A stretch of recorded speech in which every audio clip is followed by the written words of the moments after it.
Muito bem, pessoal. Aqui quem fala com vocês é o Pablo. Bom, pessoal, nesse vídeo aqui vamos falar sobre um tema que está sendo bastante falado aí no mercado financeiro e que está deixando muitos investidores extremamente preocupados, pessoal. O que? A alta da taxa Selic, pessoal. Isso mesmo, tá? A taxa Selic não para de subir e o Banco Central já cita que a Selic tem uma perspectiva de crescimento para o ano de 2025 bastante elevado. E o que esse aumento na taxa Selic, aumento na inflação, impacta os nossos investimentos, tá? Então, essa preocupação vamos tratar aqui nesse vídeo, e eu já recomendo que você fique até o final deste vídeo, porque eu ainda vou disponibilizar aqui para vocês duas ações que estão extremamente baratas na Bolsa de Valores e podem proporcionar um retorno superior do que 100%, tá? E você pode sim surfar aí esse cenário de juros elevados e conseguir comprar ações extremamente baratas. Por isso, fique até o final deste vídeo. Mas antes de falarmos sobre taxa de juros e o que a queda da bolsa impacta aí nos nossos investimentos, já peço para que vocês se inscrevam no canal, até porque agora estamos com uma meta de atingir 2.000 inscritos aqui no canal, pessoal. E é muito importante que a gente atinja essa meta o quanto antes, porque quanto mais esse canal crescer, mais pessoas eu posso impactar com o meu conhecimento, tá? Porque meu propósito principal aqui com vocês é fazer com que vocês alcancem a liberdade financeira. Então, já vai garantindo aí o dedo no like, mas setem o dedo no like, compartilhe esse vídeo, deixe nos comentários sugestões e ative o sininho para receber notificações aqui desse canal, tá? Também não se esqueçam de me seguir no Instagram. Basta clicar nesse link, tá? Que vocês já vão cair diretamente no meu Instagram e sigam, pessoal, porque lá no Instagram nós podemos ter uma discussão muito boa, eu posso ter um contato mais direto com vocês. Então, quanto mais esse Instagram crescer, mais pessoas aí eu vou poder impactar. Por isso, pessoal, sigam esse Instagram. Vamos fazer esse Instagram crescer. Temos aqui 1.000 inscritos nesse canal, tá? Ou seja, podemos mandar aos poucos. Eu sei que vocês acabam não tendo tempo, mas tire um pouco do seu tempo e siga lá no Instagram, porque lá tem notícias de qualidade, conteúdo de qualidade. Conforme esse Instagram for aumentando, consequentemente eu posso proporcionar para vocês um conhecimento muito mais elevado, tá? Bom, pessoal, primeiramente começando, antes da gente começar a falar de taxa de juros e bolsa, já não é segredo para ninguém que a taxa de juros ela tem uma correlação com a bolsa brasileira, tá? Perceba que desde o ano de 2006, ou seja, anos e anos atrás, perceba, olhem essa correlação que a bolsa brasileira, que é o Ibovespa, que engloba todos os ativos de risco, as ações que compõem esse índice, tá? Com a taxa Selic, que acaba oscilando. Perceba que temos uma correlação negativa. Geralmente, tá? Nos ciclos funciona da seguinte forma. Quando a taxa Selic cai, nós temos uma alta na bolsa. Por quê? Geralmente, com a taxa Selic mais baixa, isso melhora o resultado financeiro das empresas, melhora a dívida, barateia o crédito, tá? E as empresas elas podem se financiar a uma taxa de juros muito menor. Consequentemente, as empresas têm mais espaço para crescer e acaba aí, né, fomentando a economia, uma taxa de juros mais baixa. Por isso que nós gostamos de uma taxa de juros mais baixa, porque isso influencia o consumo e aumenta o crescimento das empresas. Por isso que a bolsa tende a subir, as ações tendem a se valorizar, tá? O inverso também ocorre. Quando a taxa de juros sobe, a gente tem uma tendência de queda nas ações. Por quê? Porque isso tende a acontecer no cenário contrário. Piorar a perspectiva de dívida dessas empresas, piorar o resultado financeiro, as empresas terem um custo de capital muito mais elevado para continuar financiando as suas operações. Então perceba que uma taxa de juros alta engloba um cenário tecnicamente ruim, né, para a bolsa, para as ações e para as empresas no geral. Portanto, são nesses cenários de alta de juros que surgem as oportunidades. Por quê? Uma alta de juros acaba deixando os ativos de risco mais barato por mais tempo, tá? Enquanto que uma queda na taxa de juros pode engatar um ciclo de alta da bolsa e os ativos forem cotados a múltiplos elevados, tá? A prova viva é que das ações que eu vou citar aqui com vocês, vamos voltar aí a destacar essa correlação negativa mais para o final do vídeo. Então fica até o final do vídeo, pessoal, porque a informação de ouro para você estará no final deste vídeo, tá? Acompanhando aqui o Ibovespa eu acredito que ele é um índice um pouco falho, e eu não gosto de me basear 100% nele, mas não tem como, pessoal, ele é um índice de referência da Bolsa Brasileira, por mais que seja um índice extremamente manipulado por commodities, né, e que tem uma composição totalmente atrelada para empresas cíclicas, como Petrobras e Vale. 50% do índice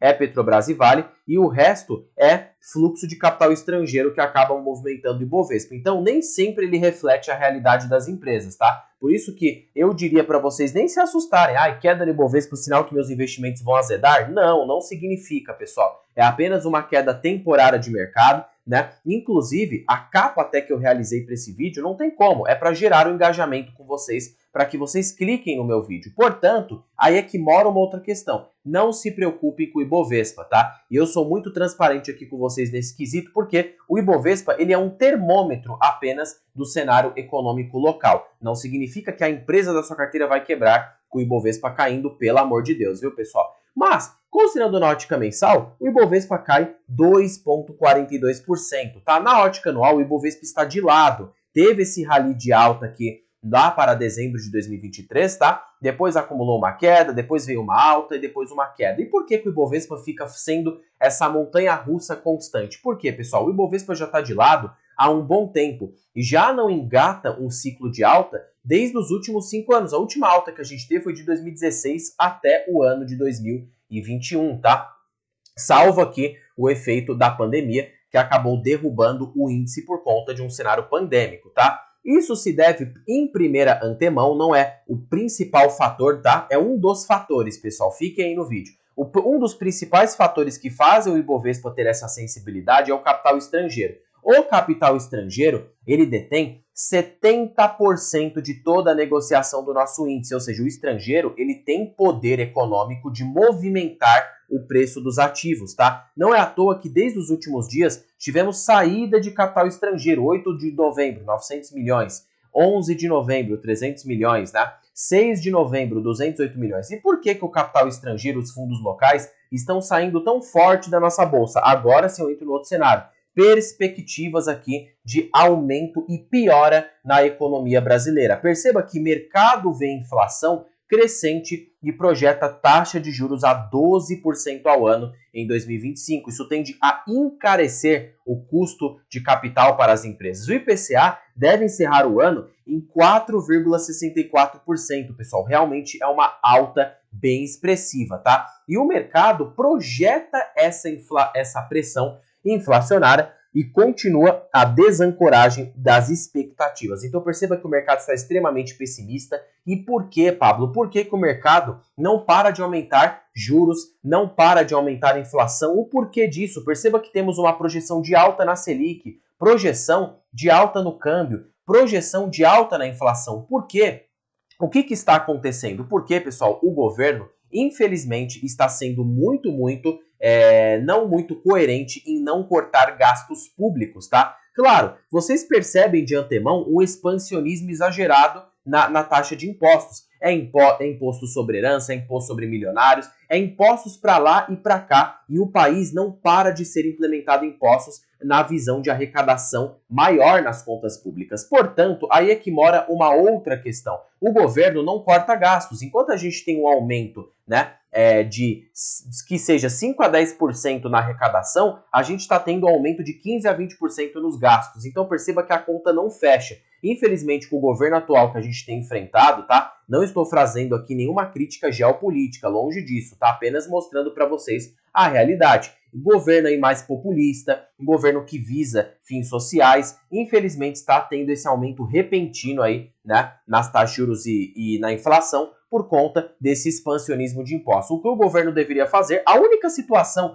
que pode melhorar a inflação e a taxa de juros, cortar gasto público. Se o governo implementar medidas de corte de gastos, a taxa Selic vai cair e a inflação vai cair. Primeiro a inflação, né, porque a inflação precisa se reduzir para o Banco Central querer diminuir a taxa Selic, porque o Banco Central aumenta a Selic estimulando a economia a diminuir o consumo, tá? Então ele faz uma política contracionista para a economia não conseguir aí, né, crescer tanto para que a inflação não aumente. Então, pessoal, realmente complica a situação, né? Tudo depende da postura que o governo tomará no médio a longo prazo. E especulações da entrada de Galípolo no Banco Central são meras especulações. Não sabemos se o Galípolo realmente vai entrar e vai reduzir os juros na canetada. E não seria uma atitude coerente, tá? Porque isso poderia gerar hiperinflação. Imagina o governo mandando o Banco Central reduzir a taxa de juros e a inflação explodindo para níveis extremamente altos. O país poderia sim entrar numa crise bem elevada. Por isso aqui que tem que ter essa visão do Banco Central de aumento na taxa de juros, tá? Partindo aqui, perceba que o Boletim Focus, né, como eu mostrei aqui para vocês, o mercado eleva a estimativa de inflação em 2024 com o estouro da meta neste ano, tá? Então, realmente, né, alta nos juros, alta na inflação, acaba assustando você que é investidor de longo prazo. Só que agora eu vou entrar no outro ponto. E meus parabéns para você que ficou até o meio desse vídeo, tá? Pessoal, geralmente este cenário ocorre com empresas mais cíclicas, tá? Você vai sofrer com o aumento na taxa de juros para empresas que não são defensivas. Para empresas best, que a gente chama empresas boas, né, que são resilientes em cenários de crise, não vão sofrer. Quais são esses setores, Pablo? Bancos, seguradoras, saneamento e energia. Esses setores vão continuar funcionando normalmente. Pode sim ter uma queda no lucro no curto prazo, mas não será uma queda tão alta como outros setores, como varejo, construção civil, setores de alimentos, setor até commodities até sofre um pouco, mas commodity fica mais em função ali do preço dos produtos, né? Mas mesmo assim são setores que podem se manter resilientes. Não é à toa que eu trouxe aqui para vocês 4 ações que podem, inclusive, até se manter e se beneficiar desse cenário de alta de juros, tá? A primeira ação aqui da lista é o Banco do Brasil, pessoal. Os bancos, eles tendem a se beneficiar quando a Selic está em alta. Por mais que acabe encarecendo o crédito e afaste pegada de empréstimos por parte de terceiros, como pessoa física, pessoa jurídica, empresas, portanto, ainda assim o banco acaba aumentando as suas taxas para empréstimos, o que pode ali gerar uma certa compensação para bancos, tá? Mesmo assim, os bancos eles se mantêm resilientes em juros altos, tá? Banco do Brasil, por exemplo, é bem resiliente, reportou lucro atrás de lucro, mesmo em épocas que o Brasil esteve em extrema crise, o banco foi reportando lucro. Perceba aqui, ó, 2015, crise altíssima, banco reportou lucro. 2020, pandemia, banco reportou lucro, né? E ele continua com crescimento bastante expressivo na sua lucratividade. Não é à toa que Banco do Brasil é a primeira posição da minha carteira, tá? Mas o que me encanta no banco é o seu preço, tá, pessoal? Para mim, Banco do Brasil está extremamente barato, tá? Negociando a múltiplos muito abaixo do que sua média histórica. Pessoal, 4 vezes lucro. Essa métrica está desatualizada porque considera o lucro líquido dos últimos 12 meses, tá? O banco, ele projeta um lucro para este ano de 37 a 40 bilhões. Eu coloco uma margem para baixo, considerando que o banco não vai conseguir entregar 37 bi por conta ali, né, do aumento na inadimplência no segmento agro. Mesmo assim, pessoal, olhem que impressionante, tá? Se a gente considerar aqui 37 bilhões, né, que é o lucro líquido que o banco tem a projetar, pegamos o valor de mercado da empresa hoje, que está em torno de 147 bilhões, pega 147 e divide por 37. Temos um preço sobre lucro de 3,97 vezes, tá? O que fica muito abaixo de sua média histórica, pessoal. O banco já foi cotado a múltiplos em sua mediana de 6,39, tá? Ou seja, dividido aqui que seja por 6,39 menos 1 multiplicado por 100, o banco está negociando a um desconto de 37,82% em relação às suas médias. Então o banco está barato, mesmo considerando uma queda no lucro. Vamos fingir que ano que vem o Banco do Brasil caia a lucro para que seja, né? 33 bilhões, tá? Vamos supor que ele tem uma queda no lucro porque o segmento agro piora, né? As provisões para devedores duvidosos acabam piorando, o banco estaria barato, mesmo nesse cenário, mesmo com queda de lucros. 147 bi dividido que seja por 32 bi, temos aí 4,59 vezes de preço sobre lucro, dividido por 6,39 menos 1 multiplicado por 100, temos um desconto de 28,11%. Então, mesmo num cenário em que o lucro do banco caia, ele ainda está descontado. Então, perceba que é uma ação extremamente barata. Se o banco for negociado apenas pelo seu múltiplo de negociação médio, que é de 6,39, poderíamos ter um valor de mercado de 230 bi, o que dividido pela quantidade de ações do banco atual, preço, né, de 40,14, que dividido por 25,80, 25,59, né, que é a cotação do último pregão, menos 1 multiplicado por 100, temos um potencial de alta no pior dos cenários de 56% apenas para o banco ser negociado ao seu múltiplo PL histórico, tá? Fora que é um banco que está abaixo do valor de patrimônio, e a métrica do valor patrimonial funciona muito para ações de bancos, tá? Bancos que negociam abaixo do seu patrimônio líquido, basicamente o risco é bem reduzido, tá? Perceba que, só pelo seu VPA, Banco do Brasil já era para estar valendo 31,53, o que já implica um potencial de valorização, mesmo que não seja tão alto. 31,53 dividido por 25,59 menos 1 multiplicado por 100, potencial de alta de 22% apenas para ele chegar no seu VPA médio, tá? Fora que o banco está com uma perspectiva de proventos muito saudável. Se ele entregar um lucro de 37 bilhões dividido por 5,73, temos um LPA de 6,45. Se ele mantiver um payout de 42%, considerando a reserva legal, ele poderia pagar 2,71 por cada ação, que dividido pela cotação atual que o Banco do Brasil se encontra a 25,59, podemos ter um provento de 10,9%, tá? O que mostra que o banco está bem barato. Considerando a lógica do preço teto de 9%, podemos ter um preço teto de R$ 30 para Banco do Brasil, que dividido pela cotação que ele se encontra agora, nós temos uma margem de segurança de 17%, tá? Então, o banco ele pode continuar reportando bons dividendos, uma boa perspectiva, por isso que mesmo com queda de lucros, eu acredito que Banco do Brasil ainda esteja barato e pode pelo menos pagar um yield acima de 9% ao ano, tá? O que já pode te proporcionar uma expectativa de retorno bastante elevada, tá? Então, claro, nada é recomendação, mas por isso que, na minha visão, faz sentido ter Banco do Brasil como maior posição da carteira, tá? Claro, ali acima dos 27 eu já prefiro não comprar mais, tá? Até eu ter uma margem de segurança legal, mas ali nos 25, 26 reais, ainda acho um banco que vale a pena eu continuar realizando aportes na empresa, tá? Segunda ação dessa lista, que também pode se manter bastante firme nesse cenário de taxa de juros alta, é a BB Seguridade, uma seguradora. As seguradoras, pessoal, eu diria que elas são ainda melhores do que bancos, tá? Pablo, sério? Sim. Por quê?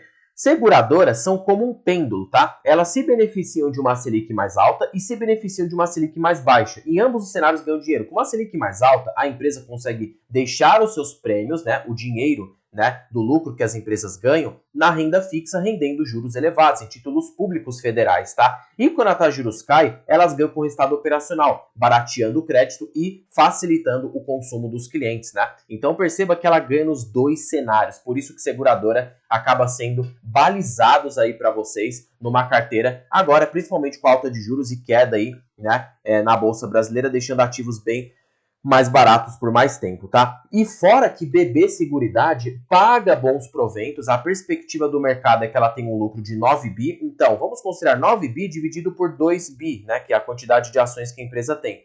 4,50. Se a empresa pagar ali 90% do lucro, podemos ter um provento de R$ 4,00 por ação, colocando uma margem para baixo, tá? Dividido por 33, que é a cotação atual da ação, temos aí um provento nessas cotações de 11,9%, nos melhores dos cenários, tá? O que já nos daria um preço teto, R$ 4,00 dividido aqui por 9%, temos um preço teto de R$ 44,44, que dividido por 33,53, temos uma margem de segurança de 32% para a BB Seguridade. Então percebe que é uma empresa bem barata, tá? Tanto na lógica do dividend yield, como também no preço sobre lucro. Dado de que se a empresa for cotada ao seu múltiplo de negociação médio de 12 vezes, nós poderíamos ter 9 bi, né? Vezes 12 vezes lucro, que é a sua média de negociação, 108 bi de valor de mercado, dividido aqui por 2 bilhões de ações, R$ 54,00, né? O preço por cada ação se a empresa fosse valer 12 vezes lucro hoje. Então só basta um fluxo de capital estrangeiro que poderia jogar o preço das ações para este patamar, tá?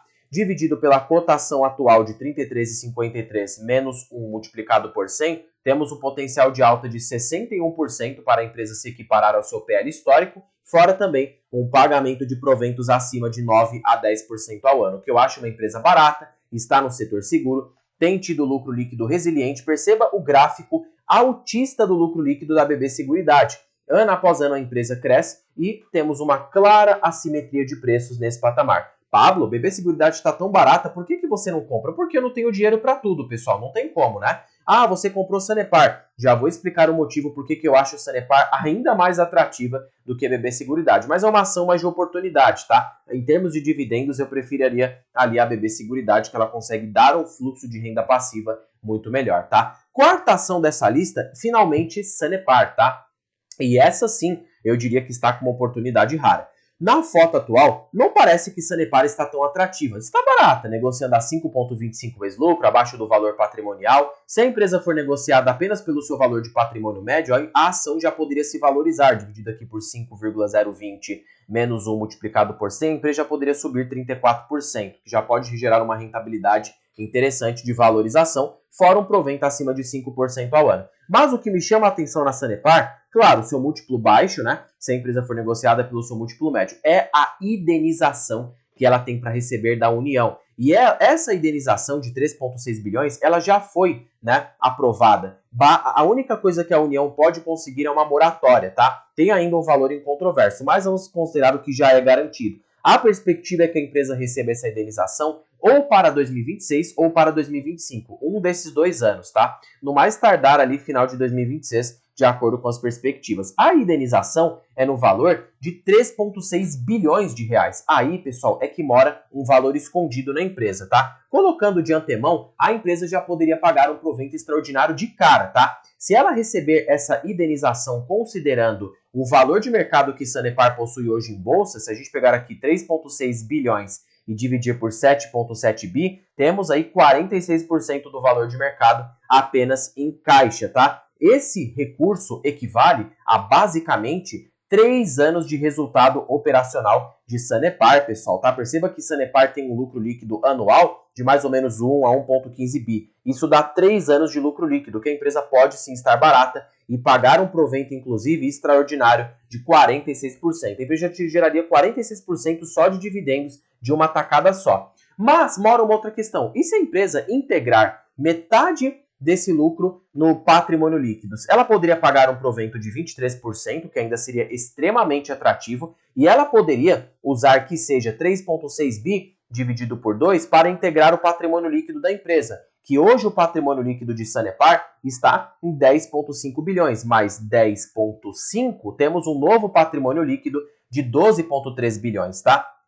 Patrimônio líquido dividido pela quantidade de ações de 1,51 bilhões, temos aí um VPA novo, tá? De 8,14. Considerando o preço que Sanepar está em tela de 5,20 dividido por 8,14, teríamos um preço sobre valor patrimonial novo de 0,63, o que fica próximo ao preço sobre valor patrimonial médio de 2022, o que pode já deixar a ação bem descontada mesmo, tá, pessoal? Então, nesse patamar de preço, eu diria que Sanepar estaria muito barata. E dificilmente o mercado deixaria a empresa cotada num patamar de preço tão baixo, tá? Até porque 8,14 após a indenização dividido por 5,20 menos 1 multiplicado por 100, a empresa teria de se valorizar 56% para chegar no seu VPA médio, tá? Considerando aqui a ótica do preço justo, o Sanepar também está descontada. Vocês estão vendo essa distorção que eu enxergo nela? Preço justo 22,5 vezes um LPA de 1 vezes um novo VPA de 8,45, temos então 190, preço justo de 13,78,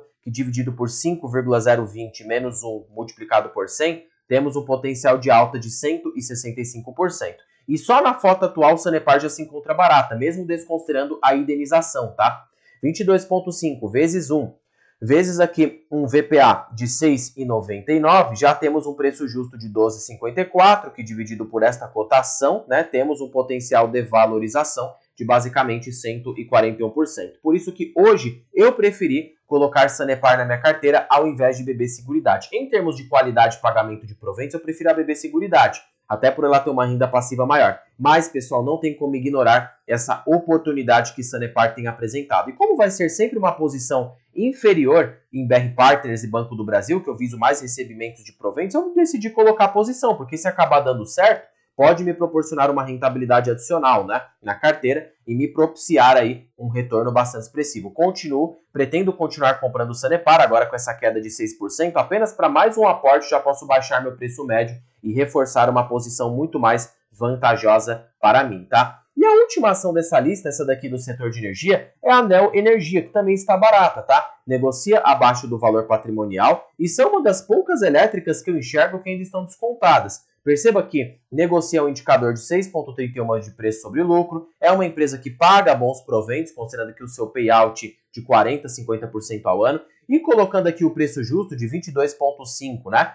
Vezes aqui um LPA da ação hoje, que está em 3,09, vezes um VPA da ação que se encontra em 26,80, nós temos um preço justo de 43,16, que dividido por 19,52 menos 1 multiplicado por 100, é uma elétrica que para chegar no seu preço justo teria de se valorizar 121%, tá? Fora que se Neo Energia pagar um payout ali de 40%, 1 dividido por 6,31, né? Vezes um payout de 40%, podemos ter um provento acima de 6% ao ano. Fora que Neo Energia hoje, se a gente observar aqui o valor de mercado da empresa, ela é uma mid-cap, então é uma empresa que tem um potencialzinho até que legal, tá? Portanto, Neo Energia, de toda essa lista que eu apresentei, eu acho a menos barata, porque, pessoal, o setor elétrico realmente está bem precificado. A gente encontra ali joias raras, né? Neo Energia, CEMIG, que eu ainda enxergo as únicas empresas com uma distorção em relação à sua média histórica. Mas, em geral, eu acho que o setor elétrico não está muito barato no momento. Por isso que eu tenho dado preferências para bancos, seguradoras e saneamento,